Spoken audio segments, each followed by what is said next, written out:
Not long ago did Mother Nature remain still and tranquil under the contravened suppression of human activities and inexorable dismay of pollution and dust. But finally, to eschew herself from these, she exclaimed an ebullient solution to it and eventually maneuvered and reset our whole system in order to rejuvenate itself. The egregious triumph of creation has made us learn that if we have learned to take, then we should also be knowing how to give something back. Every morning after waking up, I look out of the window and get to see beautiful little stray birds playfully hopping around in search of happiness and joy. I am wonder-stricken when the feeling of fascination inculcates within me.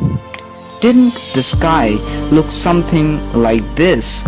But now, look who have come to fill it up. Suddenly, it seems like a fantasy. This reminds me of a quote. Heaven is under our feet as well as over our heads. On the same note, I feel that perhaps Mother Nature is retaliating back to us.